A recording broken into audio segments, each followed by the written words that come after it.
You'll be fine.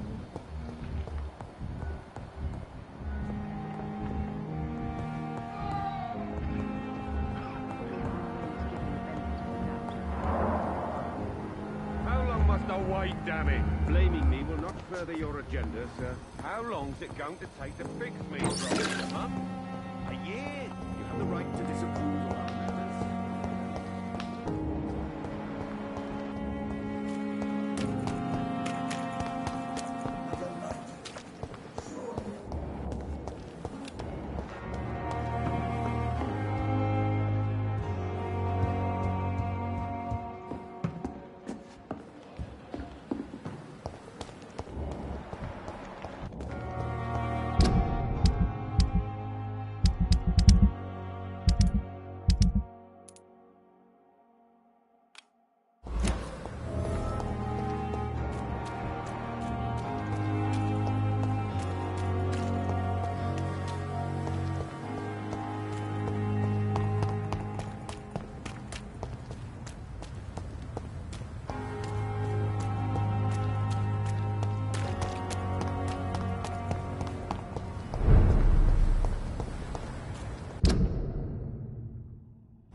Look alive! It's on to us!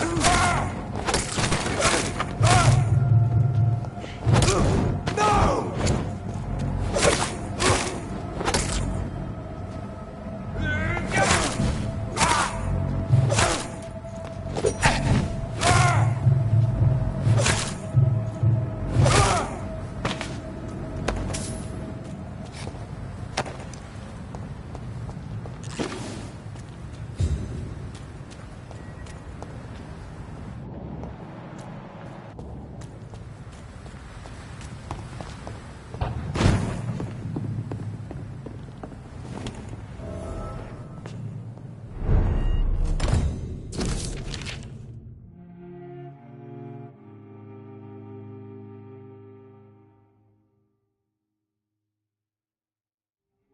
In this letter, Mortimer Goswick does nothing to hide his desire to die. I could give it to his mother, but doing so would betray his trust.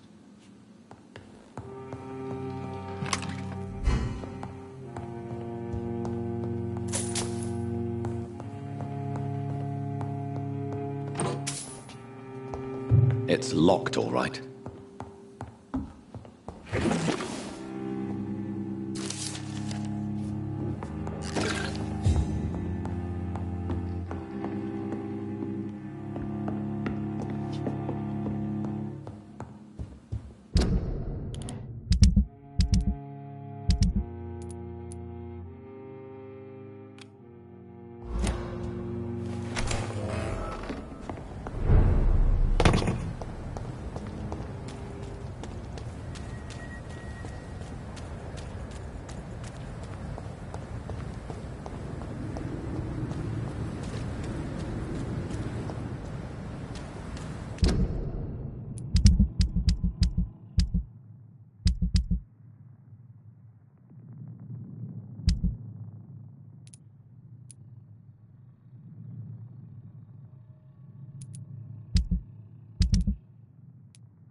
Opium is one of the main ingredients of Strickland's medication. Never a good move.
You again. What do you want?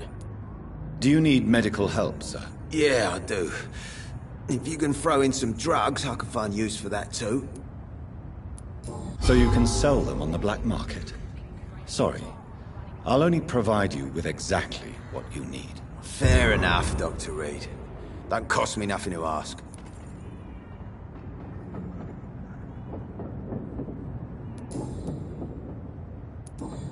Goodbye, Mr. Digby.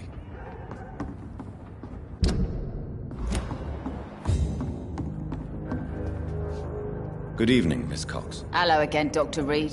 What do you want? Can I offer you my medical help, Miss Cox? Giving out for free? You'd make a poor businessman, Dr. Reed. Perhaps I would. Please, take this. You will feel better. Thank you. But don't expect me to owe you anything. Can I see what you have to sell? As long as you have money, I'll show you all I have.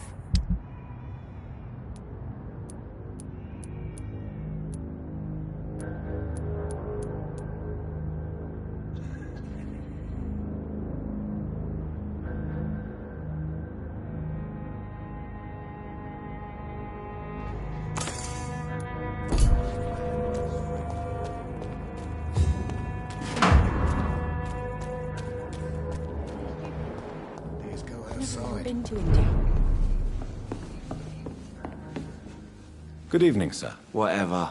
Don't you recognize me? We met a few nights ago. Don't take it personally. I spent a lot of energy forgetting what I did the night before. Yes, you had definitely drunk too much then as well. I'm Dr. Jonathan Reed. I'm Dyson Delaney. I'll try to remember you.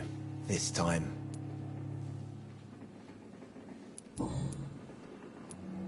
What do you do for a living, Mr. Delaney? I drink. I drink in the morning and at noon. I drink at night. And then I drink some more. Why do you drink so much? Maybe it's because I prefer dying slowly. Death can be so abrupt. Personally, I like to see mine coming at my own pace. You sound very sad, sir. That's because I am, Doc. Don't you work at all? I'd love to, but I don't have the time. Didn't I tell you? Drink in the morning and at noon. I drink at night. Is there anything in particular that you like about this part of town? Except for the cheap drinks, I mean. How dare you say such a thing? I love this neighborhood. So friendly. So joyful.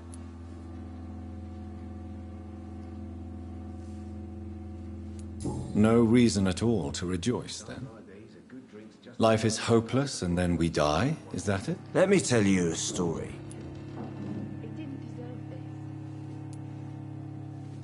All right. Go on. A few years ago, when I believed a resolute man could change things around here for good, a tragedy occurred nearby. What kind of tragedy? It was a bomb. A bomb that exploded and killed many people. Metal and blood everywhere. Shouts, fire, broken window of the shoe shop. The torn streetlight. You lost people you loved that day, didn't you? I've lost everything. But you know what the worst part is? I don't even remember where it happened. I've drunk so much to forget it. And now I can't remember where it was. I can't pay my homage to the dead. I'm sorry, Mr. Delaney. It's okay. If you ever find the place, just leave a flower for me there. Even if you tell me where it is. I'm not sure I'd memorize it. Is there anything in particular that you like about this part of town? Except for the cheap drinks, I mean. How dare you say such a thing? I love this neighborhood. So friendly, so joyful. Why are you so cynical? Cynicism is the polite way to express despair, Doctor.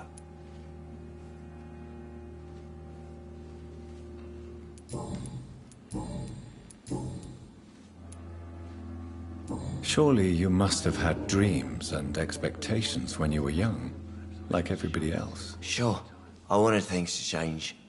To really change, and to change for good. The bigger the dream, the harder the fall.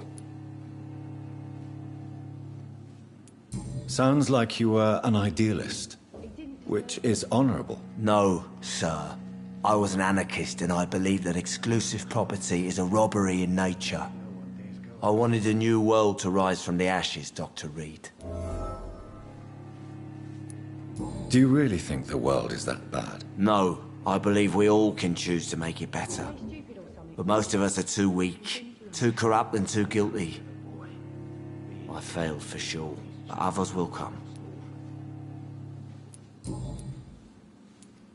I want to know more about your past as an anarchist, Dyson. I'm still an anarchist, Doctor, make no mistake. I just reject violence as a tool to change the world, unlike my comrades. Do you still see your comrades, then? Even if you don't agree with their methods anymore, I mean. No. I hope they'll come to share my point of view one day. I'll raise my glass to that splendid idea. Do you believe in a bloodless revolution, then? I do not believe in much anymore, Doctor. But I'll admit I like your idea of peaceful change. I like it a lot. Inebriation aside, do you need medical help? Yes. I feel sicker than usual these days. Take this, then. And perhaps you could try to slow down the alcohol intake, too. Hey, Doc, you don't really want me to stop the only remedy I can afford. Goodbye, Mr. Delaney. Shut the turquoise for a time. Are they stupid or something?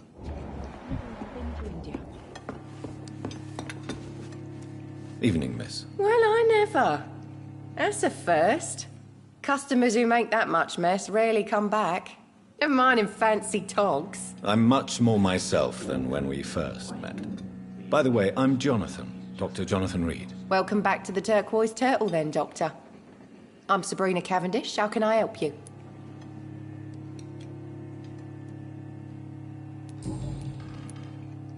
What can you tell me about this area? People don't appreciate that line of questioning round here.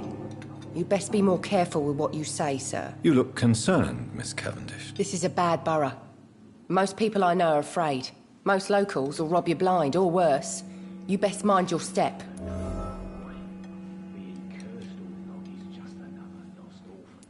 So you and your friends all feel in danger? No exceptions? Tom's the only exception I've come across until now. But he's not like everybody else. This place seems, how shall I put it, very colourful. I'm sure it has plenty of stories to tell. We get people of all sorts here. It's that rare place in the docks where you can have a drink without being murdered. At least it's not happened yet. So this bar is neutral territory, then? Yeah. Tom's convinced this is something the locals need. No one ever draws a weapon here. That's one of the reasons I accepted the job. Your boss must be quite the negotiator to force such an agreement. Yeah. Tom's a great bloke. Mr. Hampton, who runs the night asylum, he's the only other man that's able to keep peace around here.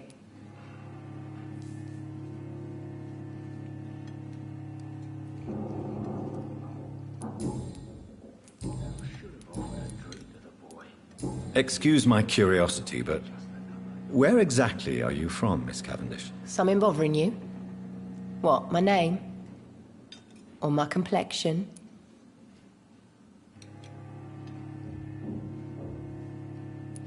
Believe me, I never judge someone on their place of birth or the color of their skin. If that's true, you'd be one of the few not to make fun of me.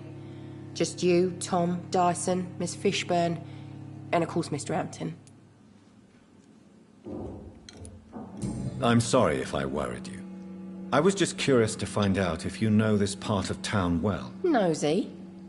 My dad was a sailor from Bombay, and my mum was a maid born up in Glasgow. They got married in London. And here I am.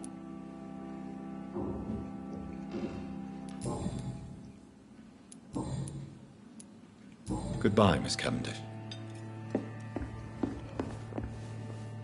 Good evening, Tom. Good evening, sir.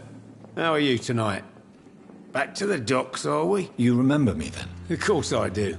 You're that man who seemed so lost when he entered my bar a few nights ago. Thank you for your hospitality. I'm Jonathan Reed, by the way. I'm still Tom Watts. Welcome back, Doctor. What can you tell me about this part of town? It's not that bad. Thanks to people like the sad saint of the East End. Who? Sean Hampton, our own private holy figure. Few are foolish enough to make peace with the gangs. Sean is one of them.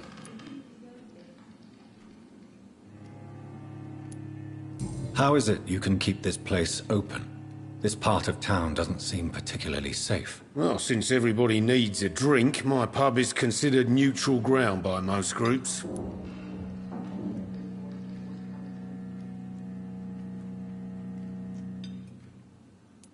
I see. So you get pressure from all sides about how this place should be run, do you? Or something like that. Nothing that a few wise words and a bottle of gin can't solve. Since I'm here, is there anything I can do? Well, perhaps, Doctor. Peace partly depends on my stock of gin. With the epidemic, my supplies are running low. How could a physician help you in this matter? I have a small warehouse just past the quarantine line. Perhaps, with you being a doctor, you could go there and come back? Doctors aren't immune to disease, you know. Very well. Show me where it is. I'll see what I can do. Oh, thank you, sir. Here's the key to get in. You're about to save many dry throats. You're something of a figurehead around here. I'm only pouring alcohol for everyone to forget their troubles. Sean Hampton is the one giving them long-term hope.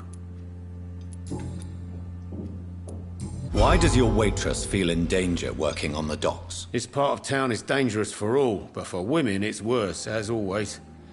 Sabrina is a brave girl, but she can't help feeling in danger. Do you think she has good reason to feel this way? Are you not worried about her safety? Of course I am. The truth is, she's tougher than me deep inside. She just has to learn to control it.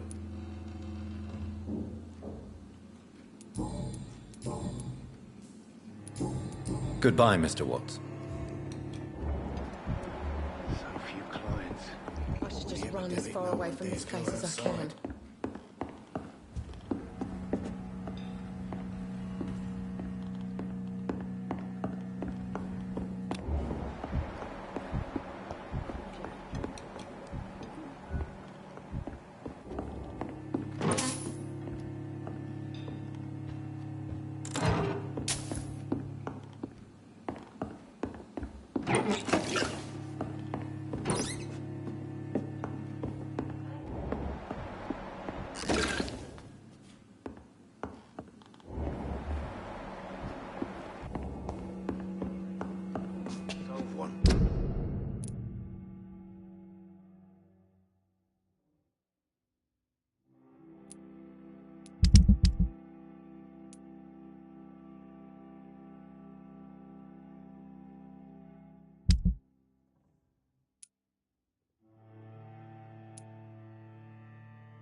been a while since we've seen any new faces round here.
Good evening, Dr. Strickland. And good evening to you, Dr. Reed. Can I be of any help? I located the shop, but it was vandalized, and the owner is missing. All I found was your order. I was afraid of such bad news. People are so desperate they're ready to burgle a shop for drugs. That's quite a list you ordered. Opium, sodium hypochlorite. It can't be just headaches you're trying to cure. This dreadful influenza, of course. I already ran some tests on hopeless cases. Without success, I must admit. Do you realize you could create a lethal poison without the correct dosage? Then there are the legal ramifications. Is this not true of any medical substance, Dr. Reed? However, if you would agree to improve it, I'd be glad to accept your help. As long as you promise to be scrupulous with your experiments, I may try to gather these substances, and even help improve upon the mixture. That's all I'm asking for, Dr. Reed. That's all I'm asking. What do you think of Dr. Ackroyd's aversion to modern medical methods? It's a shame he's so narrow-minded. Dr. Swansea taught me that science is about exploring uncharted territory. I'm convinced that's true. With the influenza and all that's going on, you should put your differences aside, don't you think? Why is it so difficult to work together? I believe that if Dr. Ackroyd had been the one to discover the transfusion process, he would be the first to recommend its use. So you believe it's just a question of jealousy and pride? Dr. Ackroyd is as proud as he is blinded by his obsolete concept of medical science.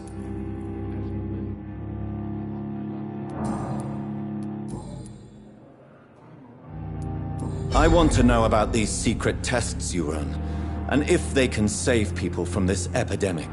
Speak to me now, Thoreau. I know I may sound presumptuous, but I'm just following your steps, Dr. Reed. I'm casting away the shadows of ignorance by daring to face them. Self-confidence is essential in our line of work, my young colleague, but only if tempered with the correct amount of cynicism. But you never doubt yourself, Dr. Reed. I've read all your articles and books. You performed the most daring research during the war.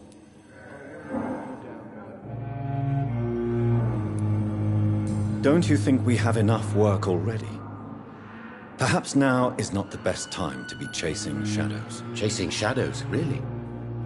It's funny those words coming from the only doctor here who has spent more time outside this hospital than in. Goodbye, Dr. Strickland. I can't let Strickland put his patients at risk with opium. Perhaps an adjusted formula will deliver more of a placebo effect.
The flower's dying. It needs water.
Please, Jonathan, come in.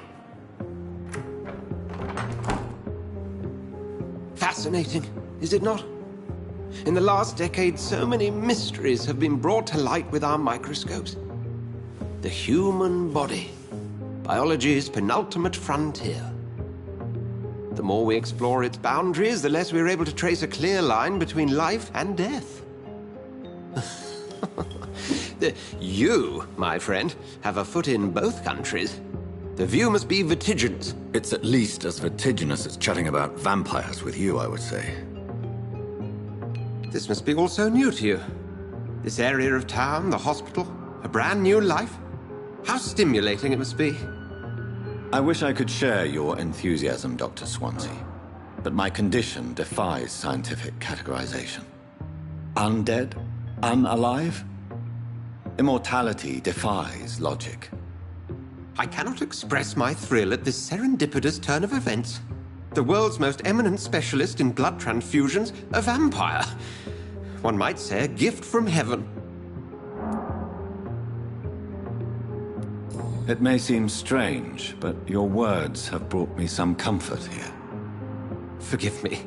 I've been an admirer of your work for a long time, and now you are so much more than a brilliant physician. And please, call me Edgar. There is no need to apologize, Edgar. You offered me sanctuary when I had none. Very well. I have a task for you, Jonathan. Something that will require all your newfound skills. Please, go on. The Pembroke only survives through the generosity of our benefactors. Unfortunately, our main donor has found herself in a bit of a bind. Now, if you could help her out... A spokesman or politician is what you need. That's not my calling. And until I come to understand what has happened to me, I require discretion. Discretion is in order, Jonathan. Lady Ashbury has recently received rather indelicate correspondence that, if revealed, would jeopardize her position. And you would like me to eradicate this threat? By the stole, of course not. I would just like you to pay her a visit. Her ladyship is certainly near the tents outside, tending the sick. You can't miss her. Look for someone impossibly delicate. Accepted. I'll see what kind of trouble Lady Ashbury is in.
The flu took my dear wife, Emily.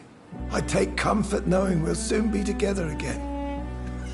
Mr. Rainfield, that's no way to talk. You're in good hands here, and we'll be up again soon enough.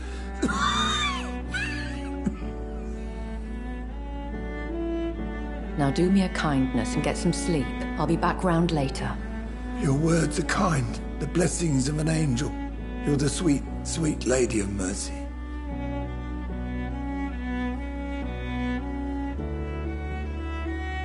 Good evening, Dr. Reed. It's a pleasure to see you again. You seem surprised. Dr. Swansea has brought me up to speed concerning your recent appointment to Pembroke Hospital. You're a the lady who saved me that night, before vanishing into thin air. I remember you from the pub with Dr. Swansea. Indeed. Allow me to introduce myself formally this time. My name is Lady Ashbury. I remember you well, in spite of the brevity of our encounter. Apologies. You've taken me by surprise. I'm very happy to see you. The pleasure is mine, Doctor. I hope you're more disposed to answer my questions now. You must have countless questions, but our rather urgent matter first. Swansea has explained. My cover, if you prefer, has been compromised.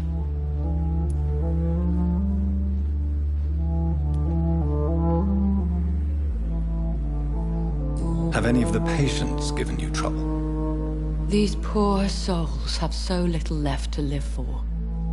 I do my best to ease their pain.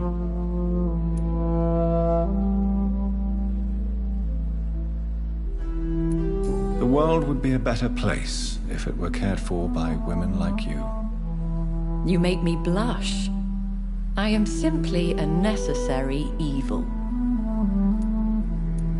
Pardon my boldness, Your Ladyship, but I have questions concerning this condition we share. As a newborn, your hunger for answers is rivaled only by your thirst for blood. But the questions need wait. I'm a scientist. My trade is in the deciphering of mysteries, and I need information to feed my mind. I will gladly answer every question you have, but first, prove yourself capable of resolving my predicament without eating the culprit. Dr. Swansea has commissioned me to be your agent in this matter. You could start by explaining what's amiss. These past insufferable weeks, I've been the victim of extortion. I've made a first payment, but the blackmailer grows greedy. I must refuse his most recent demands. What are your expectations? Please be precise. As the newly appointed surgeon of this hospital, you are in an excellent position to ask innocent questions and deftly learn the identity of my blackmailer. Who would be so foolish as to threaten you? A kindred spirit.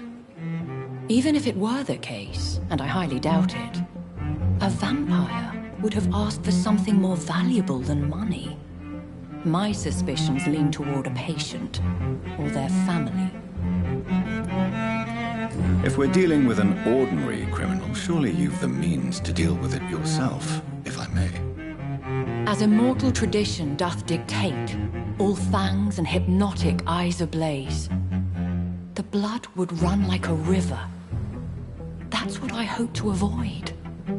Violence has a tendency to spiral out of control. Please continue. Every detail is essential. I'm your man. My embarrassment in this matter is eclipsed only by my shame at having put the hospital at risk. The threat from our anonymous scoundrel is clear. A list of dates. My visits coinciding with the dates of suspicious patient deaths due to massive blood loss. I'll take care of it. Do you know where I should start? If that was the case, I'd settle the matter myself. You could talk to our local gossip, Harriet Jones. Not a pin drops here without her hearing about it. I'll meet that woman now. My life, as others know, is in your hands, Dr. Reed. I'm sure of your discretion, but I do fear your powers of persuasion will be put to the test. When this is resolved, I'll be your obligé. I'll answer all questions in regards of your condition.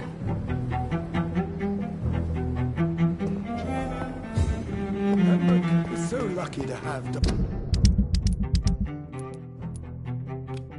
read, you know. I met him in New York. If only there were more of us. Less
Multiple abrasions and scarring on the arms and legs.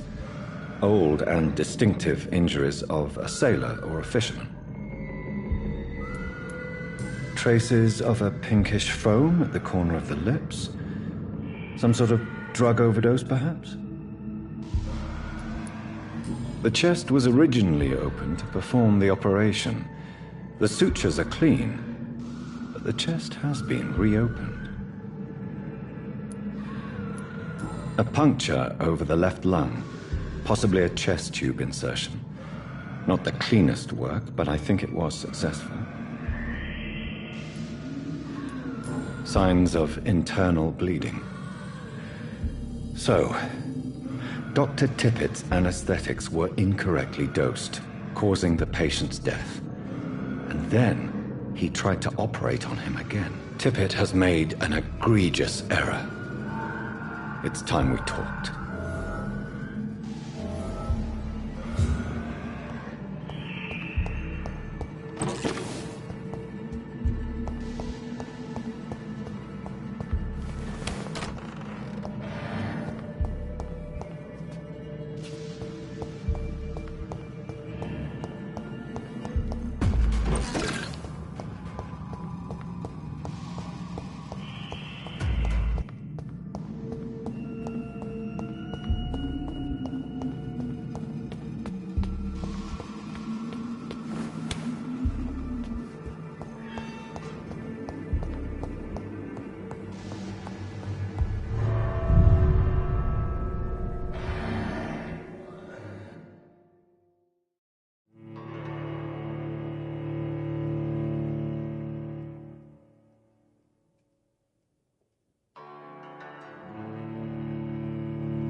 I'm sorry that these sad and faded walls are all I have to offer as a final resting place. It's locked.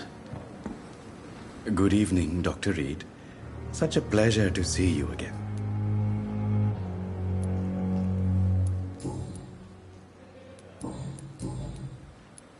How dare you steal from the dead, Rakesh? Is that what your pawnbrokers is really about? These people are dead, sir. What they possessed could be useful for the living, and I'm sure they would agree if they could speak.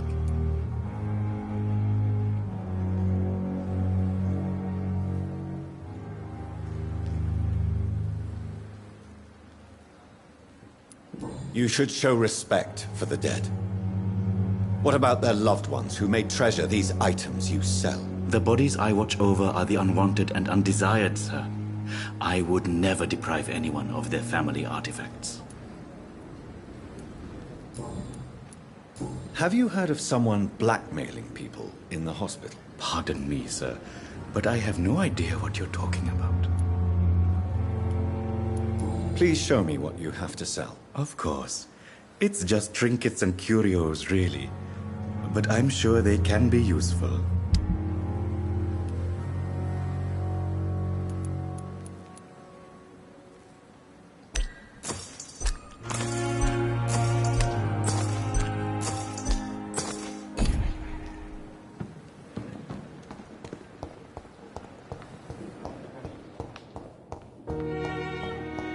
So many deaths.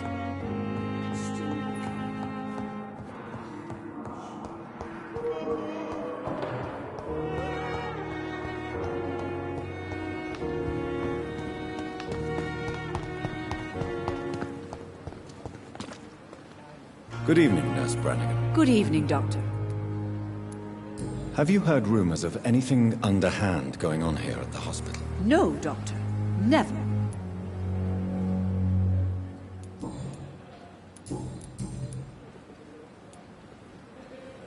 Tell me, nurse, did you know Dr. Tippett was addicted to medication? I suspected this behavior for some time, but never dared to ask him about it. Until the day he confessed to me. Why would he confess to you about his addiction, Nurse Brannigan? Don't you know you doctors can't hide anything from a nurse? We're always there, even if you don't notice us. Do you consider yourselves our confessors, Nurse Brannigan? I wouldn't dare, Dr. Reed. But I'm intrigued. How did you discover Dr. Tippett's secret? What can I say? I seem to have a knack for discovering secrets. And for hiding them as well.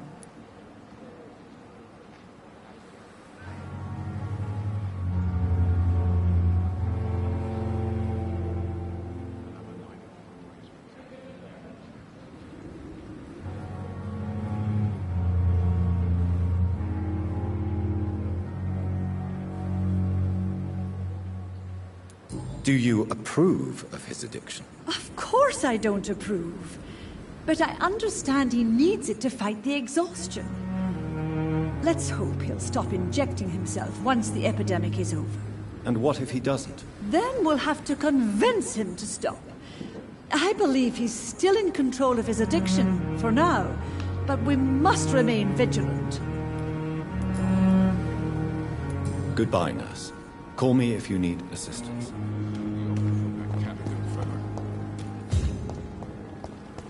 The patients are not full. Good evening, Dr. Tippett. Dr. Reed, any good news to share?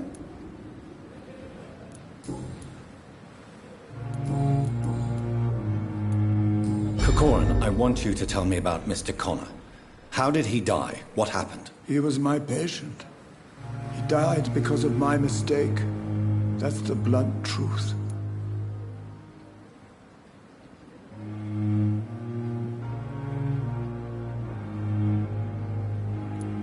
What was the nature of the mistake?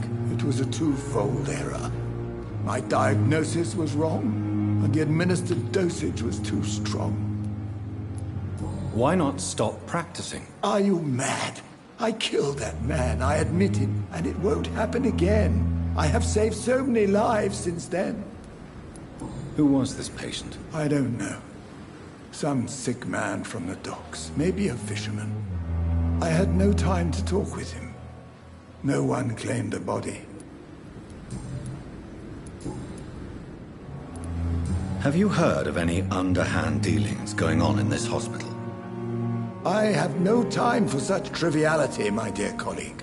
We're here to save lives. Goodbye, Dr. Tippett.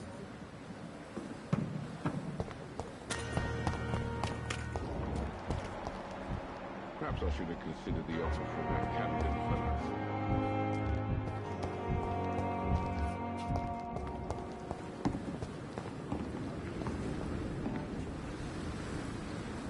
Gee. Good evening, Mr. Cox. Dr. Reed. Still working at night, I see. I like that. And why is that? People who don't sleep at night always seem more alive to me. More interesting, one way or another. I have found a gift from your wife. In that case, you'll be properly rewarded, Doc. Clay Cox is a man of his word. I hope that won't make me an accomplice to your future crimes. Who knows what I might do now I feel invincible again? Do you ever think about that poor fellow I saw you push in the water? The wound he gave me will make sure I don't forget him. Still fucking hurts. But I should cut me good. That man was determined to murder you. You almost died. What a surprise. The first time I met him, he nearly shit himself. Fucking coward. I guess revenge gives you balls. What did he want? Revenge? I recently had to kill his brother. Poor arsehole thought it would be easy to return the favour. Only the strongest survive, then? Survival at all costs. Is that all you think about? I'm the toughest bastard you'll ever meet, Dr. Reed. And I don't give a fuck what you think of me. How is your hospitalization going, Mr. Cox? This is a shitty place with shitty staff. As long as I'm treated all right, I'll be fine. What's wrong with the Pembroke staff? That bastard you sent to bring me here, Milton, I thought he was going to break all my bones before I reached my bed. I see. Any other smart comments? The nurses aren't too ugly. Especially that foxy one, Nurse Crane. Pretty brunette, tough attitude, oh, I like that. What's wrong with the hospital? Come on, Dr. Reed. The place is a dump. Smelly, sad, and dirty. But you're alive thanks to the efforts and dedication of the staff here, aren't you? What are you expecting, a medal? I thought that saving lives was just part of the job. Must be an unsatisfactory profession at this time, I'm sure.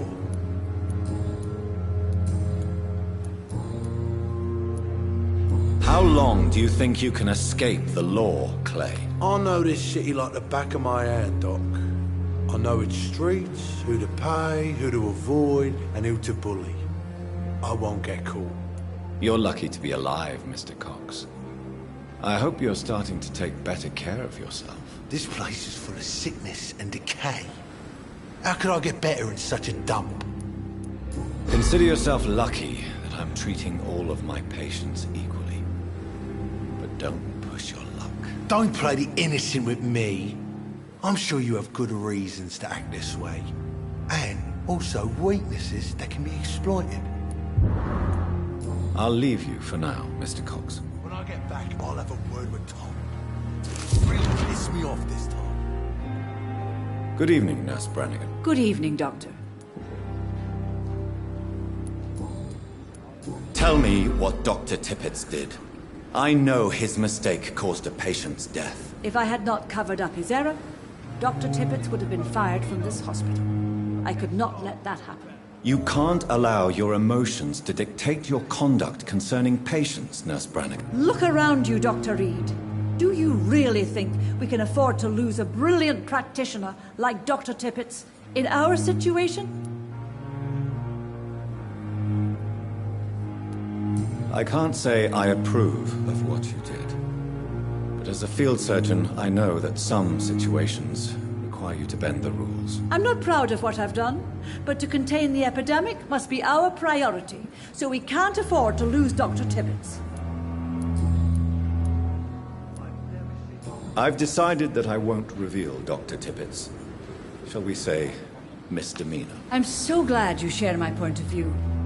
Dr. Tippett is a brilliant practitioner. We most definitely need his know-how. I hope you're right. This is a huge risk we're taking. Dr. Tippett must regain his confidence. Please, keep this decision between you and me. He doesn't need to know you found out.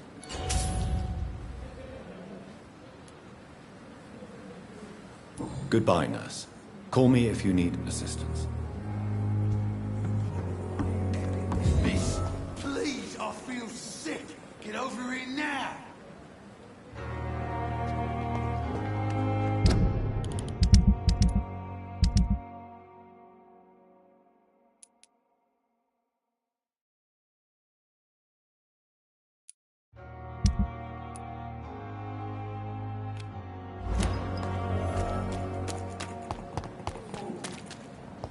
can't just die like this. Please, sir. I need help bad. What's going on? I'm Blight, sir. Newton Blight. I've lost my mate. Can't find him anywhere. I'm Dr. Jonathan Reed from the Pembroke Hospital. Please, calm down and give me more details. Oswald and myself were both infantry, sir. We were en route for the hospital, but... well, we had a disagreement. And Oswald ran off towards the canal. How long have you been searching for him? I can't go there. Too many rats by the water. Fucking rats. Can't stand them since the war, sir. Can't stand them at all. Don't be ashamed, Mr. Blight. Many soldiers who survived the trenches suffer from musophobia. I'll see what I can do for your friend. What can you tell me about yourself? I'm Oswald's best friend. We served in the same regiment, sir. We've taken care of each other since we came back from the front. What can you tell me about your friend? His name is Oswald Thatcher. We survived the war together. Oswald is... nervous and quite fragile since we came back from the war. This is a dangerous part of town. What are you doing here? We were looking for the Pembroke Hospital. We both need help. Treatment, I mean. To get some sleep. Just need to feel better, sir. Where was your friend the last time you saw him? He went down by the canal. He didn't want to go to the hospital. I think he went to the sewers on purpose. So I couldn't go after him. I have all the information I need for now. If I find anything out about your friend, I'll let you know as soon as I can. Thank you, Dr. Reed.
a name engraved under the blood on the back of the case. Jack Gillingham. Maybe I should return this watch to his family.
Don't you think Miss Fishburne is nice to us? But I always have the feeling she's hiding something. For now, you're still the only real friend I have, Jack.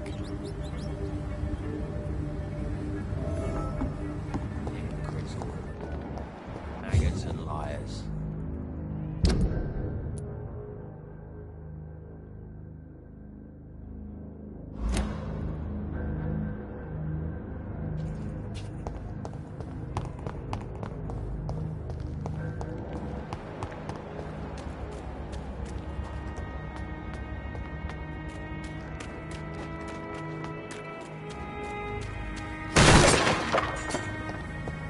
This is a slaughterhouse. From Seymour to my beloved mother, Stella. Fishburne, that sneaky bastard. It's locked, all right.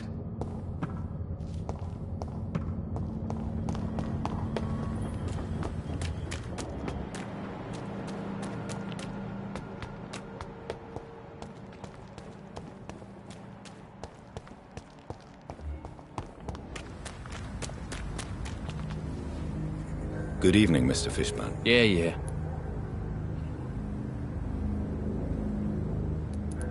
Do you require medical assistance? That's something I didn't expect to hear again. A doctor concerned with the health of his patients.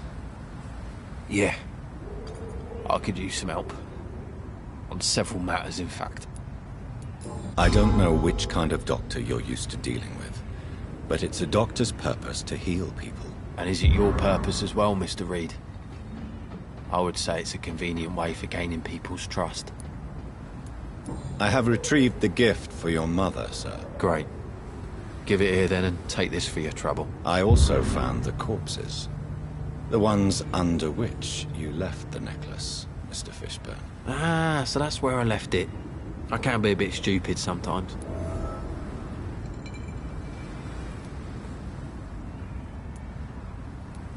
Have you no remorse?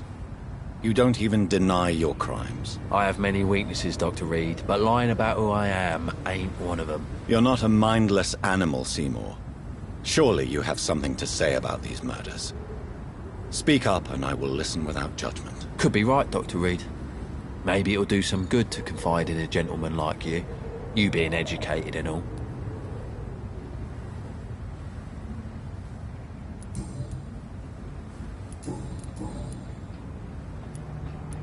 Tell me about your victims, Seymour. Who were they? Why them? Was there a link? Why should there be? They just kept getting on my nerves at the worst times, that's all.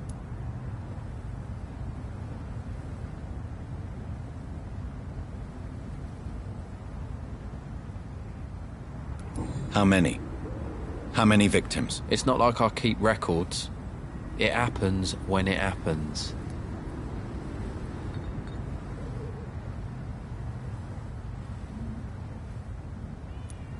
You feel nothing, do you?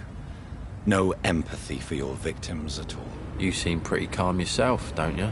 We're not talking about me. That right? Well, our calm's the only thing we have in common then.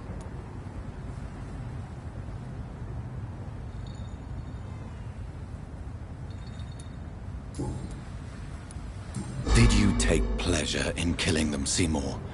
All those people, all those lives extinguished. I take no pleasure from it. Just gives me peace. Stills the anger. For a time. This rage you feel, have you ever been able to control it? Resist it? I tried.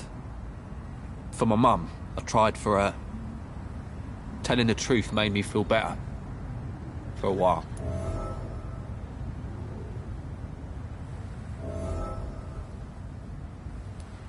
Don't you think you should seek help? Talk to someone you trust, someone who cares about you. No. And don't dare speak about me to your colleagues either. Keep your mouth shut tight. Especially about my mum. Why is your mother protecting you, Seymour? I'm her son. She's the only one who knows me. Sometimes I think she knows me better than I know myself. I understand you love her, but can't you see the awful situation you've put her in? Do you think my mum would have a better life if I were dead? She seems so sad to know me sometimes. I don't believe death is the appropriate sentence for murder. Not in a civilized society. But the last word has to remain with the law. There is no law around here. No justice to be found. In these parts, revenge is the only answer. Goodbye, Mr. Fishburne.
Get them weapons ready! Fuck! He's dead! Fighter!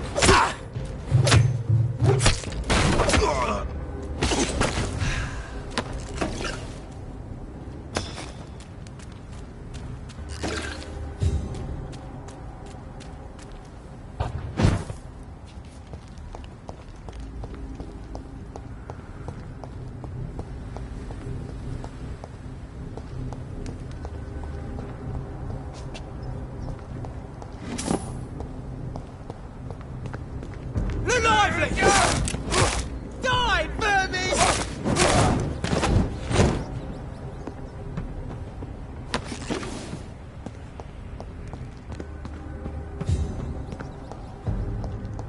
He's mine! Over there!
It's a leak!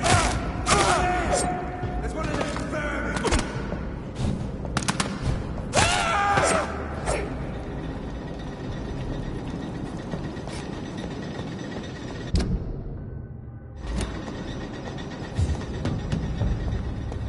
Over there! Shit, dive!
best be moving on.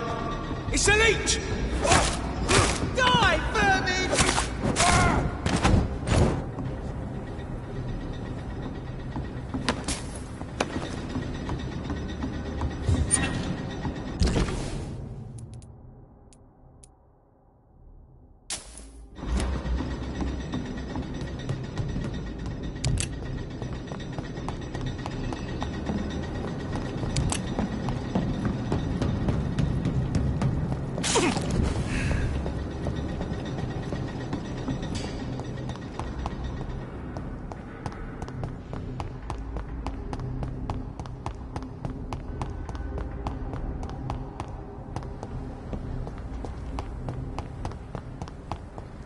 Yes. The place has changed since the explosion, but it was definitely here. I should find some way to pay my respects.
It's locked, all right.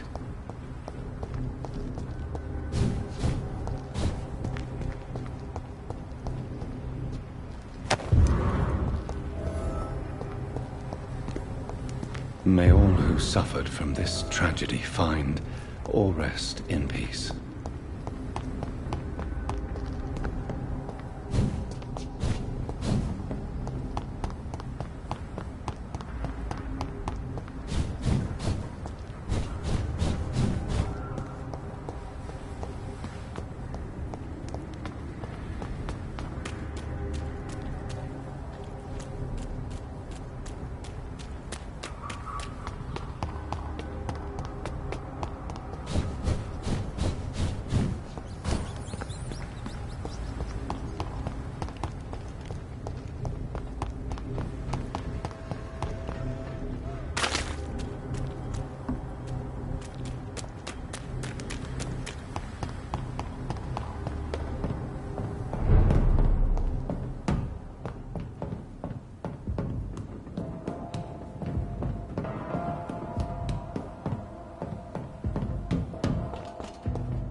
Good evening, Mr. Delaney. What?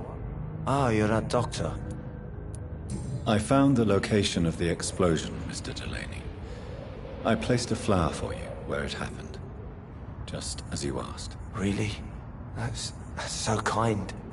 I never thought someone would... Well, thank you, Doctor. It's nothing, really.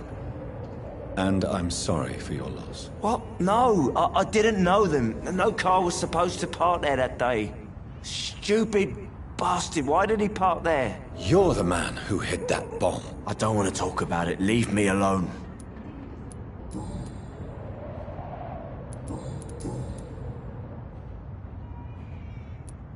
I sense your guilt, Dyson. Why is that? Did you not think violence was an acceptable political tool? I still believe our fight was just. By killing an innocent couple who were just at the wrong place at the wrong time. No way.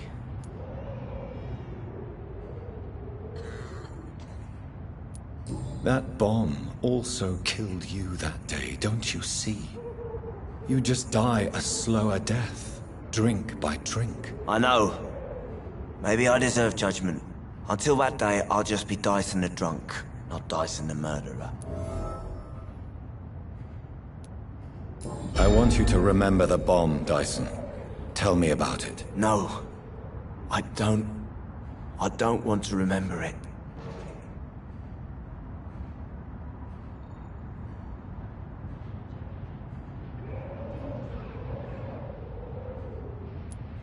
Why use a bomb? What were you trying to destroy? The Dawson & Dawson ammunitions factory. A symbol of violence against the people. My group wanted to destroy it to send a message. The victims? They were not the target then? I spent so much time figuring out the perfect moment. I used a short fuse. No car had ever parked there. They all died.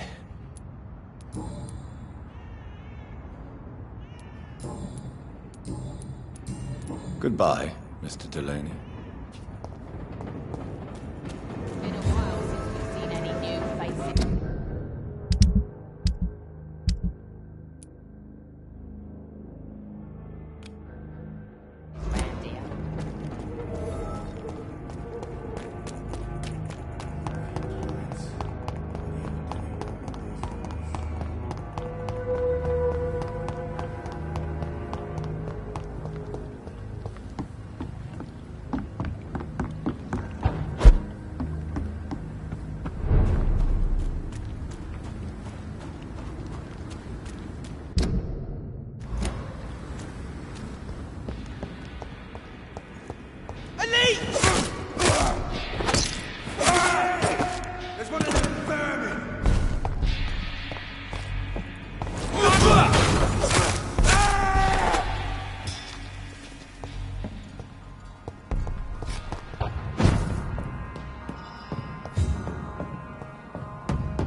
Tom has so much alcohol, he could keep this district afloat for quite some time.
Welcome back, Doctor. What can I do for you?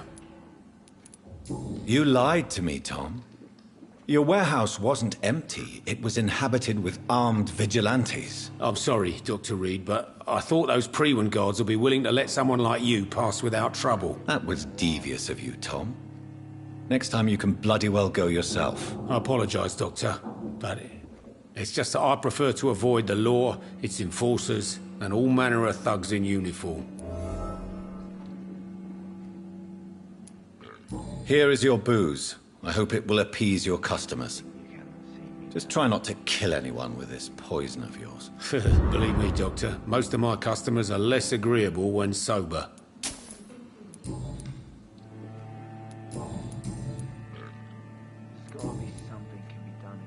Goodbye, Mr. Watts.